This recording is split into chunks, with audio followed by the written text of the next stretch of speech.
২৪-এর গণঅভ্যুত্থানে শেখ হাসিনার পতনের পর থেকেই তার দল আওয়ামী লীগ বাংলাদেশের রাজনীতিতে রীতিমতো ব্যাকফুটে চলে গেছে। গণহত্যায় জড়িত থাকার অভিযোগে আওয়ামী লীগের কার্যক্রমের উপর নিষেধাজ্ঞা দিয়েছে বাংলাদেশের আদালত।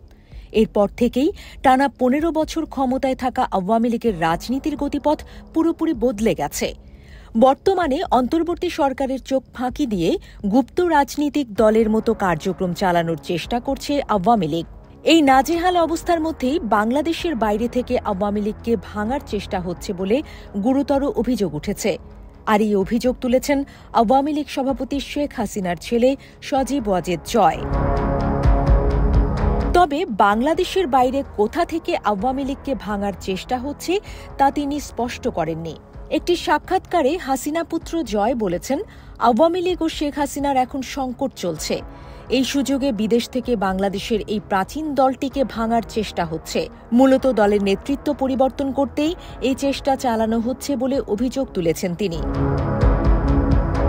গত বৃহস্পতিবার দ্য ওয়ালে একটি ভিডিওর বিষয় ছিল আওয়ামী লীগের নেতৃত্ব পরিবর্তন।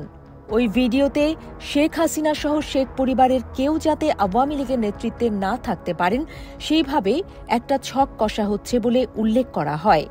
আর এই ছক কষছেন ভারতসহ বিভিন্ন দেশের আত্মগোপনে থাকা খোদ আওয়ামী লীগের নেতা, সাবেক এমপি ও মন্ত্রীদের একাংশ। শেখ হাসিনাকে আওয়ামী লীগের সভাপতির পদ থেকে সরাতে তারা কলকাঠি নাড়ছেন বলেও ভিডিওটিতে উল্লেখ করা হয়। এই ভিডিওটিতে আরও দাবি করা হয়, এই সমস্ত আওয়ামী নেতাদের তাদের জোগাচ্ছে ইউনূস প্রশাসন। এমনকি এই প্রচেষ্টার পেছনে বাংলাদেশের অন্যতম বড় রাজনৈতিক দল বিএনপি রয়েছে বলে দাবি করা হয়। দ্য ওয়ালের এই ভিডিওটিতে যুক্তি দেখানো হয়, এসব শক্তি চাইছে আওয়ামী লীগের নেতৃত্ব পরিবর্তনের দাবি তুলে দল ভাঙার। তারপর আওয়ামী লীগের নতুন একটি অংশ আসন্ন জাতীয় সংসদ নির্বাচনে অংশ নেবে, যাতে এটা দেখানো যায় যে আওয়ামী লীগ নির্বাচনে অংশ নিয়েছে। অংশগ্রহণ ও অন্তর্বর্তীমূলক নির্বাচন নিশ্চিত করতে আওয়ামী লীগের একাংশকে ভোটে প্রার্থী করতে জোর তৎপরতা চালাচ্ছে ইউনূস প্রশাসন। ভিডিওটিতে দাবি করা হয়, শেখ হাসিনাকে আওয়ামী লীগ থেকে কোণঠাসা করার এই প্রচেষ্টায় হাত মিলিয়েছেন বেশ কয়েকজন আওয়ামী লীগ নেতা। তারা ভারতসহ বিভিন্ন দেশে যেমন আত্মগোপন করে আছেন, তেমনি কয়েকজন নেতা রয়েছেন বাংলাদেশেই।